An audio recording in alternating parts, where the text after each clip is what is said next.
Welcome, ladies and gentlemen, to the monastery, the open bar of the internet, the world's greatest shit show, and the place where we, the good brothers and sisters of this most holy of temples, seek enlightenment through the drunkest, craziest, and most batshit ways possible. I am your one and only gaming monk, better known as Mildra, and with me I have a newcomer into the temple, the developer of Destiny of Celtara, which we'll be getting into today, the one and only Paul Barnstein. How you doing today, man? Hi, I'm doing pretty well. Thank you. I'm happy to be here. Thank you for coming on and for being willing to deal with time zone insanity. No problem. So, it's tradition around here to start with the humble beginnings, in a sense, the origin story. Whether that's a heroic origin story or a villainous origin story is up to interpretation. So, walk me through your first introduction to role-playing games and what made it stick. Role-playing games in general, I think it was school time, and a friend of mine introduced me to a role-playing game from Germany, The Black Eye. The Dark Eye, DSA. Yeah, exactly. I am very familiar with DSA.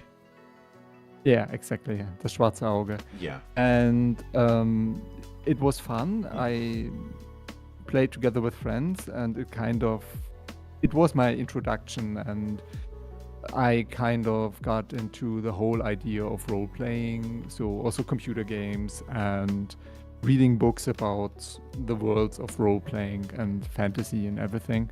So it kind of got me there.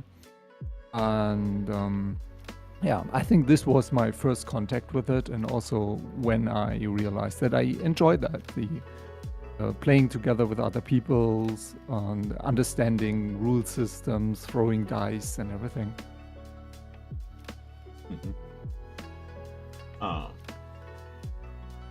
I can certainly get that, and I do find certain parts of what I've been able to glean from DSA to be interesting. Though I will admit I'm only familiar with the last two editions, because those are the only ones I've been able to get in my neck of the woods. I would, Yes. if by some miracle I'm able to do it, I would like to at least research the early editions just to see how the system changed over the years. Well, if I can say something, I would say it was a very a stuffy system from modern looks, with a lot of rules, a lot of very specific rules and extras, and but it had a charm to it, and it still has it, from, if I can say so. Even so, I'm not playing it actively right now. Yeah.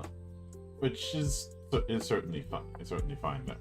I had more brought that up as a historian thing, because I remember hearing stories that the origin story of that game was TSR wanted to do a German translation of D&D at one point.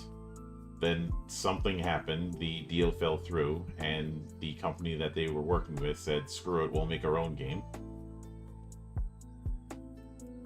And the rest was history.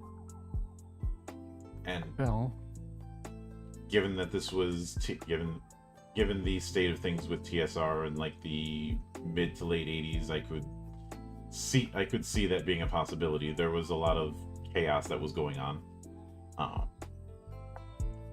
A lot of questionable decisions. But that's a whole other topic. But I think what I find interesting in the context of DOC is this is very much a science fantasy affair, and I'm curious what some of the media, whether it be whether it be computer games, whether it be other tabletop games, whether it be books, film, television, served as inspiration for the direction you wanted to go? So that I mean, it's always like a melting pot, right? A lot of things goes in your head, and something comes out. And I think the originally or the main drivers was a combination of science fiction. I liked science fiction in general, the idea of it, technology, and also science in general. I enjoyed science fiction stories a lot, but for example, I did read some cyberpunk stuff and some Shadowrun when I was pretty young, and I liked that. I liked the vibe, but to quote Thanos, it was a little bit. I was not very happy about the game systems personally. Mm-hmm. And after searching around for a bit, I came to the decision. By the way, my cat is here. If you hear some meowing, I'm sorry. That I would do it myself, basically, and make my own game.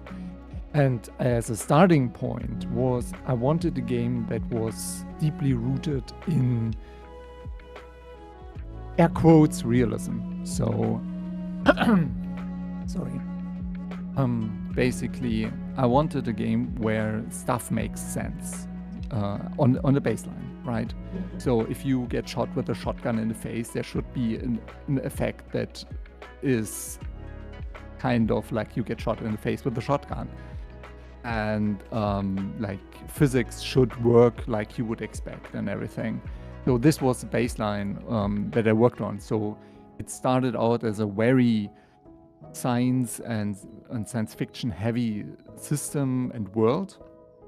And what you talked about, the fantasy part of it, well, this is debatable actually, and we can sit down and have a long talk about this, because I don't see it so much as fantasy. I personally see it as a part of the science fiction. And it's part of the discovery of the game and the game world to figure out why. But if you look at it from an initial view, I can understand this. We have people who can throw stuff around with their mind, right? We have fate power, so stuff that you can influence events around you, and this looks very fantasy-like.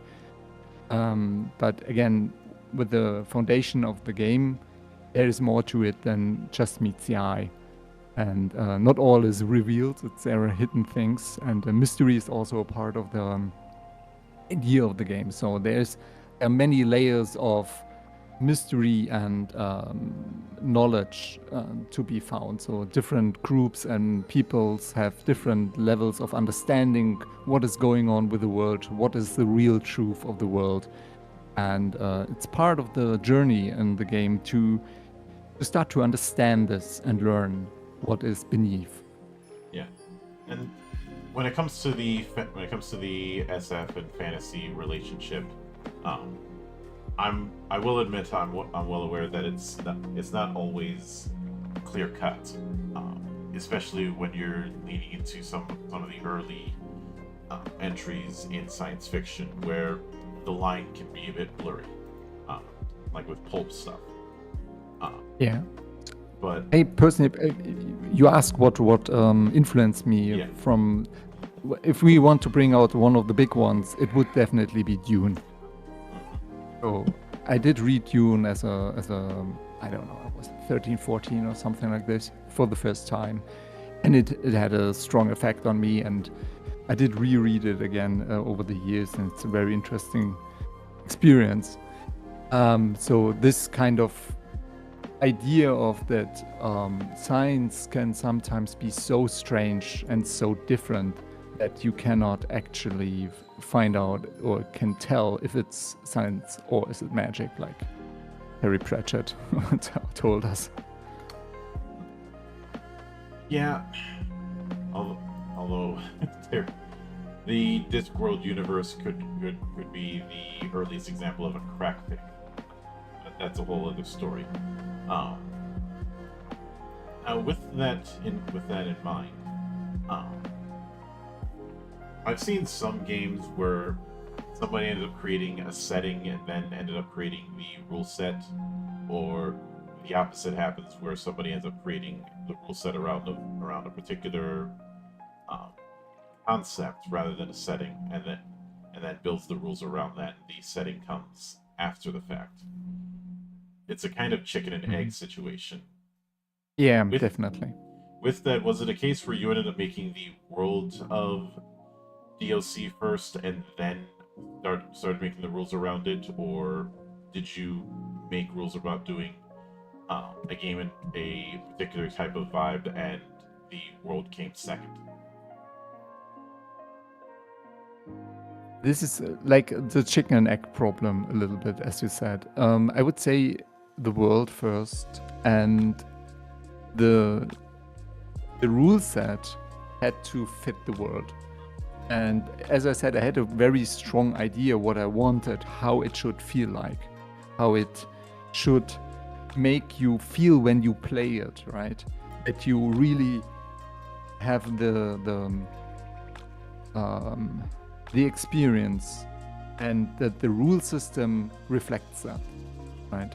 Because I have seen systems where you have a certain world with a certain flavor, and then you have a rule system, and it just doesn't mix well. And I definitely started out with an idea for the world, and then I put on the rule system. But of course, you can't completely divest these things. They are, to a certain point, are they connected, right? Certain certain problems and also revelations that you have once you work with the rule system about how it actually would work out, right? You can imagine like a situation in your head, and then you sit down and you use the rules that you created, and you figure out, oh wait, this would work differently. There would be different solutions. So there is a certain interaction in both directions, and it influenced to a certain point also the world. But it's, you would say, 90% in the direction from the world to the rule system. Yeah, I can certainly get that. And speaking of said rule system, uh, I talk a lot about the Rome effect in in the design of RPGs. Based on the phrase "all roads lead to Rome." Since ever since I'd say the early to mid '90s, that became a dominant thought of, instead of a collection of subsystems for different situations, having one particular unified um, mechanic for resolution when it comes to the dice became far more prevalent. Um, Yeah. and in DOC's case, the Rome is a success-based D10 pool, which is Yeah. certainly a deliberate choice. What made you go with that particular approach for resolution? I didn't, of course, made this up by myself. I saw a D10 system somewhere else, and I liked it. And I liked it a lot for the thing. Let's say what I disliked was the Dungeon and Dragons D20 system. I found this system far too wide, far too unpredictable. Swinging. And I wanted this, yeah, like a D20 can be a 1 and a 20, and you have a wizard who knocks out a barbarian in a single combat and something like this. And this is not what I wanted. So I was looking for a system that had a better the probabilities, the probability curve of several D10 dice together are much smoother and better to control than you have just 1 or 2 dice. And this is what I wanted. So you have a far more, if you have a lot of dice in DOC, you will have a far more a higher chance to have a good result on average, and you will not have just wide swings of your abilities all the time. You can have this. This is still an option, and if you play enough, you will see all the things. You will have 6 dice and you get 6 successes, and you have 8 dice and you get none. It all happens. And so it's still part of the game that you have this like variation, but it's more grouped. You have a little bit more control over what is actually going on with your dice. So this was the main reason why I went for it, and I tried to have a general way how most things work, just so that it's easier for the player to work with it. So once you understand, once you have some experience with the game system, even if you are confronted with something new in the game system, you will most likely pick it up very easily, because it follows the same, I'd say, rhythm of how the things are handled. And I can definitely get that. And while there's definitely a bit of width when it comes to, say, character creation, one of the things that I notice is that you do have it built around 4 particular archetypes: Enhancer, Immortal, Gifted, and Untouched. And yes, was that a way? We talked about this before it went live, but was that a way to kind of allow for a degree of freedom without it becoming too sprawling? it was like a combination of things. On the one side, I wanted, let's say you just want to play a person, a human, right? I wanted you to have the freedom to be what you want with this human, right? Why should you not learn to use a sniper rifle and also be really good with books? This shouldn't be not allowed. And so I wanted to have a certain freedom. But on the other hand, my world, Destiny of Celtara, the world itself, has a variety of, well, different kinds of people, if you want. So like you have the normal humans who can be enhancer, like you stick all kinds of implants into you, you use all kinds of tricks and whatever, and to get through all your problems. But then you have somebody who is an immortal, which is a basically complete robotic body. And there will be just different rules, different circumstances. And it makes sense to differentiate them, right? So this is how the archetype system came to be. It's more like a natural conclusion of how the world works and looks. Like we talked before about the rules and the world, the interconnection. And this is how it came to be, right? So you have the gifted with their special powers. They also have different rules, and so they need to be treated a little bit different. But they still can learn the same things. They still can master pistols, or they can be good in medical and whatever. So there is no restriction. I say an archetype tells you what you are, but not who you are. And I think this is the baseline for it. Yeah. And in keeping with that, I didn't see it in the material I was able to get, but down the road, do you have plans on putting in certain regen archetypes to kind of help people jumping in, akin to the archetype list that, say, Shadowrun has? So I don't think I will just make complete pre-gens. I have some plans to create some helpful material to create your characters, and in the future I will make a complete YouTube video where I go through a complete character creation and talk about all kinds of things that will help you to kind of get the gist of it all. And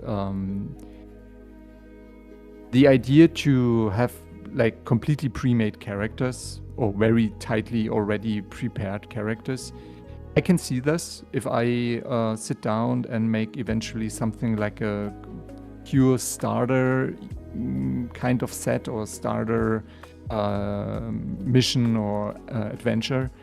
Then I will definitely put in some pre-gen characters so that you can just sit down and start playing. This will definitely be a thing in the future.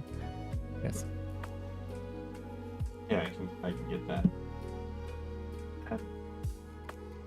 With that in mind,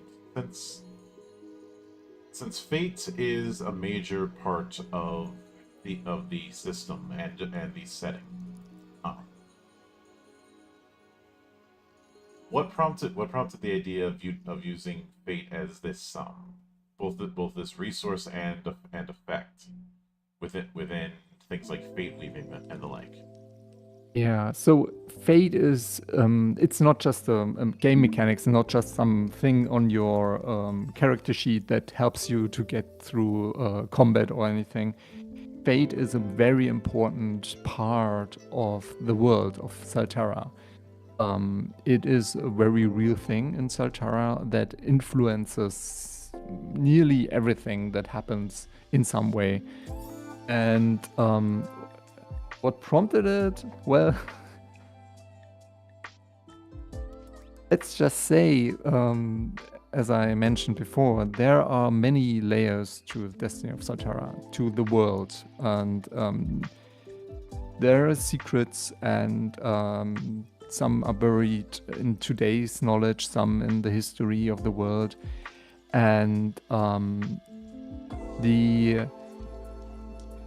if we want to talk about meta reasons, so basically not really about the world, so more taking a step back and talk about something like gameplay and game experience. If we want to talk about this, then I would say it was definitely to allow players to evolve with their characters, because you have all your skills and you have all your equipment and whatever, and generally all your enemies and people you can meet in the game can also have this. But fate and the power that comes with it and over time sets you apart from most people. And if you play long enough and are successful with your characters, you will grow into completely different levels of power from your start. Right? You have in the beginning, it's like you know it from many other role-playing systems. You are a group of adventurers, mercenaries, or whatever. You fight your way through, you quest a little bit, and you get stronger as you expect. But with the fate system in Destiny of Celtara, there is a point when you start to influence basically the world around you, that you start to have an impact more than just how strong you are or how good you can shoot. You start to change the world literally around you. And this can go on. On the highest level of fate, you become such an important and powerful part of the world that the world starts to spin around you. You become the threat. You become the important thing in the world. You become the thing that moves nations. And this is a different kind of play experience that I wanted players to experience. Now, since there's those four archetypes that I mentioned before, I was curious what you would consider the advantage and disadvantage that you tell players for picking one or the other. Okay, yeah, let's go through them quickly. So first, I just wanted to say it's a 4 archetype that exists right now. There is definitely one more, but that is currently basically not available. But let's start with what you can call the baseline. It's the enhancer. This is the human with implants. And the enhancer's greatest advantage is, for once, they don't have any real disadvantage. And this sounds a little bit weak, but in the rule set of Destiny of Celtara, It's basically you can be anybody from anywhere and with more or less any background, and you can become an enhancer. You can be the guy in the bar next to somebody else just having a talk. You can walk around everywhere. You are one human under hundreds of millions of humans. And this is a really big upside compared to some of the other archetypes who have problems with just being normal, just being accepted. And so your strength lies definitely in the ability to fit in, to go anywhere, to be anybody. And on the other side, you have to use your brain. You have to use everything you can get, from all kinds of tricky weapons to hacking to tricks, cheating, coercion, seduction, whatever. You get what you want, right? So this is like the enhancer. So a big bag of tricks, if you want. The second is the immortal. The immortal is, to make a long story very short, is basically a complete robotic body in which a human mind resides. And the immortal is unbelievably powerful. It's definitely the strongest archetype at the start of the game. When you set out with your friends and you play an immortal, you will be crazy strong, right? You're completely physically superior to anybody else. But it comes with some problems. First of all, you have a very specific background and a very specific mission, at least when the game starts. And this can change. I mean, things happen. And in addition to that, you are very obviously an immortal. Everybody knows what an immortal is. And everybody knows, especially your enemies, if you meet them, that you are really, really dangerous. So you have basically always a crosshair on you. So there's a price to your fame, so to say. The third one would be the gifted. These are humans with very special abilities, very special powers, if you want. Think about moving objects with your mind, heating things up, cooling things down, shooting lightning from your fingertips, and stuff like that. And they're very powerful. They grow, like, comparison with the mage is of course always there. And like in many game systems where mages grow very strong over time, it's the same with the gifted. The gifted can become unbelievably powerful, and they have access to certain tricks that no other archetype can do. So we are very unique in that way. On the downside, you have to accept that you don't have access to a lot of options. You can't use electronic devices. So this means also any kind of implant that could improve you. You will always be just a human. Yeah, a frail, normal human in the midst of super-powered monsters like the Immortals. So it is really this idea of a glass cannon in a sense. A player who wants to play a gifted, he needs to think twice about what they want to do. They have a lot of powerful weapons in their arsenal, but a mistake can cost them dearly.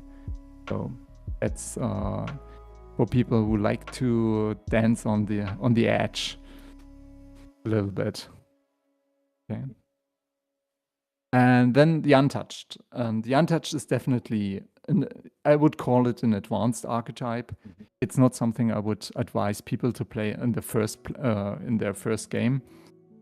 They are different. Most things I said about the Enhancer is also true for the Untouched. They are also humans with implants and everything. Mm-hmm. The big difference is all the other archetypes are fated. So basically they fade power. They fade that they can use to influence the world around them and to get what they want, basically. The Untouched are a very special breed. They don't have fate. They are more like the opposite of it. they have also a certain influence about the fabric of Fate, but it's completely different. And they really, really mess up Faded.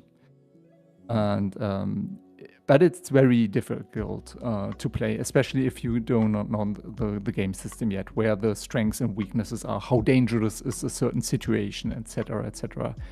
I would call it a very interesting advanced class or advanced archetype that can be very rewarding for a player who already has played maybe a high-level character and wants to go back and have a completely different experience of the game. Yeah, I can certainly get that. But with that in mind, when it comes to, since you brought up certain things that you'd have to take advantage of, and one of the ones you brought up is hacking, which, whether it be in science fiction or in cyberpunk settings, hacking is one of those elephants in the room to deal with. Because, especially since a lot of games will utilize hacking in a way that ends up being this lengthy duet between the hacker and the GM, while everyone else is doing something else. How do you handle that when it comes to hacking within your system? I know you have the programs and counter programs kind of set up. Yeah. So what you just said it's definitely something that I had on my mind. So on the one hand, people expect you have some kind of hacking, and makes sense in this kind of digitalized world with the technology that is at hand, that there would be some hacking. And it should also be engaging enough and complex enough to be more than just I throw some dice once and then I'm done. It feels not really like a lot if you compare it to how combat works with weapons and so on. So I wanted to have something that is more than this. I wanted it to also be somewhat realistic, not in the sense that you have to actually know what hacking is or anything like that.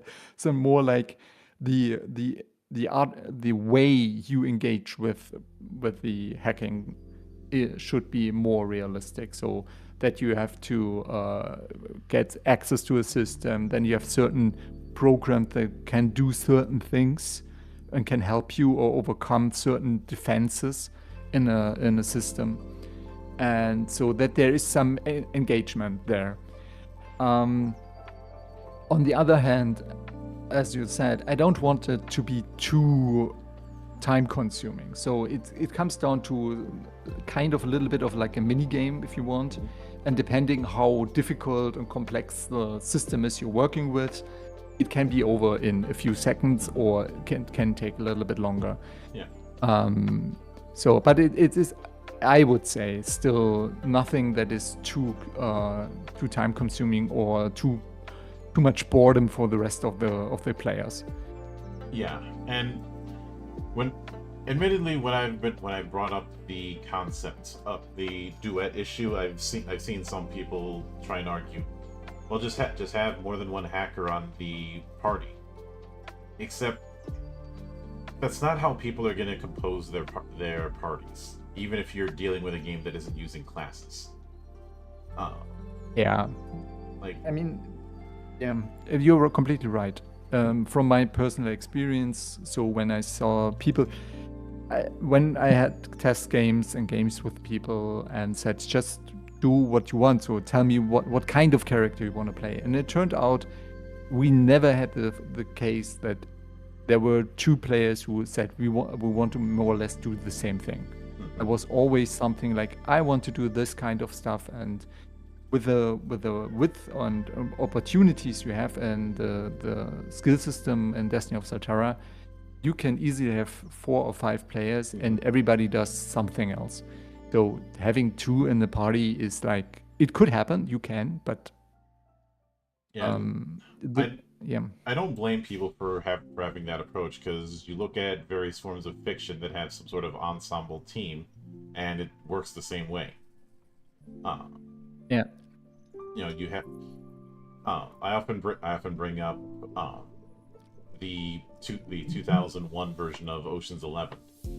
Where you have one person who's the face man, you've got one person who's the um, more on the ground planner, you've got one person who is the hacker, you've got one person who's the demolition, one person who's the escape artist, all of these different things.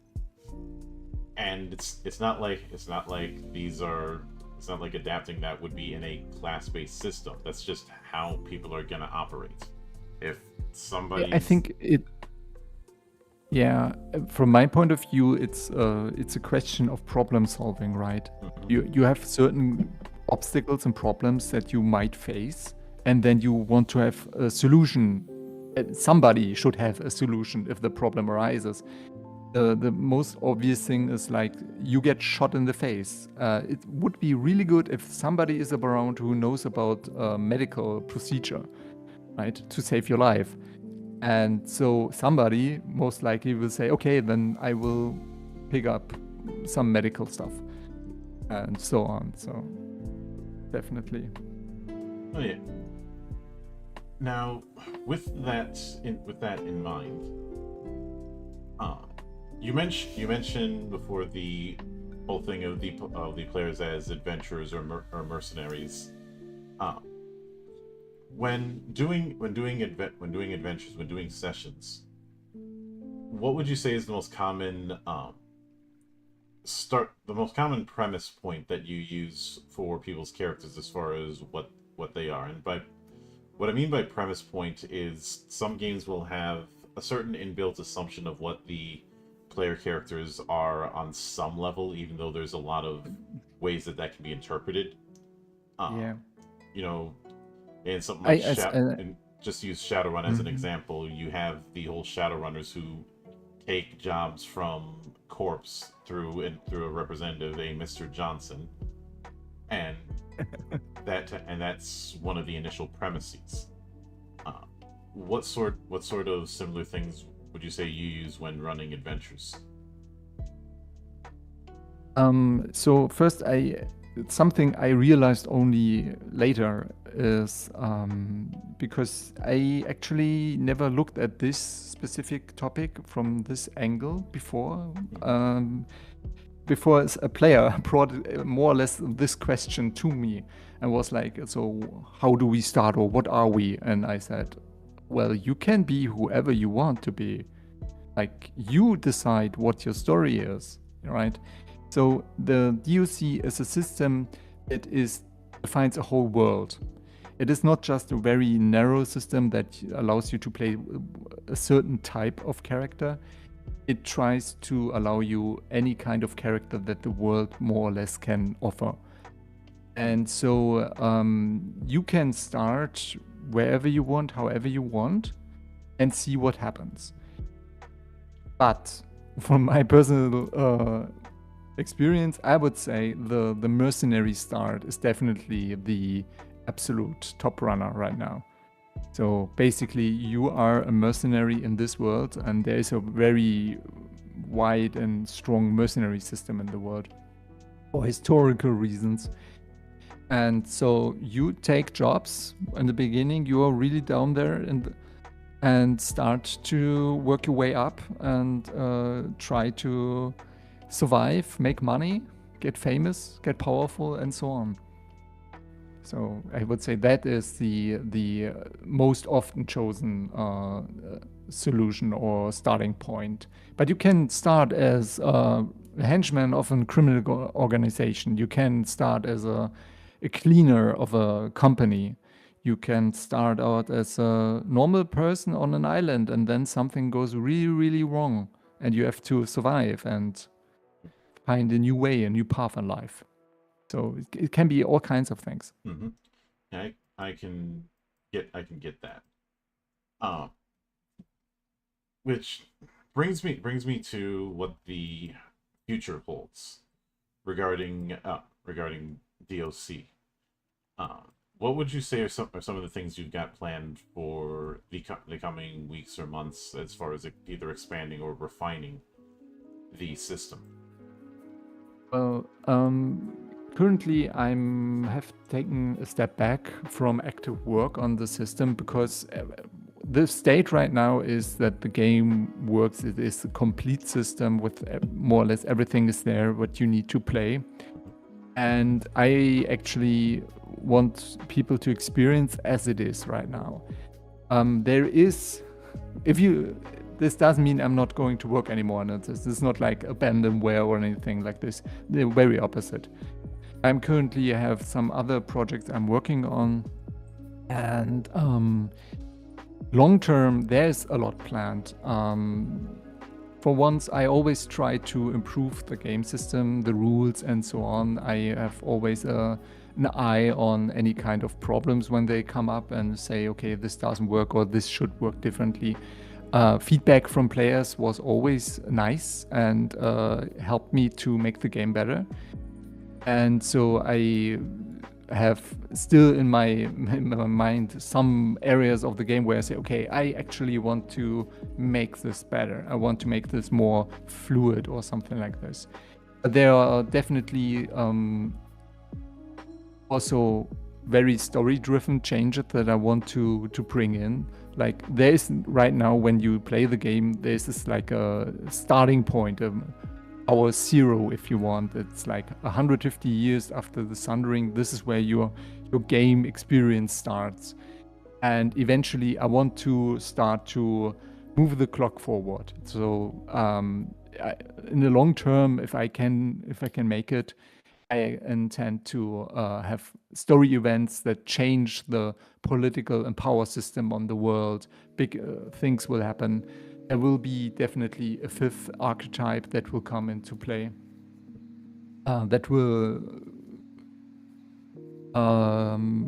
change the meta of the game quite a lot and change also the understanding. There will be some revelations and some truth and more questions and so on. So there's more planned for me long term, from story, but also from the game system. Yeah, and I can certainly get that, and I'll be looking forward to seeing how it develops. But with that said, I do want to sincerely thank you for taking the time out of your schedule to come all the way to my temple and enjoy the madness that happens around here. Thank you for having me. And anytime you see fit to return, the door is always open. As I often say around here, drinking is not mandatory, but it is encouraged. Thank you very much. And of course, a sincere thanks goes out to everyone who took the time out of their schedule to come onto the show and enjoy the madness. And there'll be plenty more where that came from, as there always is here, on the open bar of the internet. But until then, on behalf of the good brothers present and not present, my name is Mildra. I am your gaming monk. Stay fucking frosty, everybody.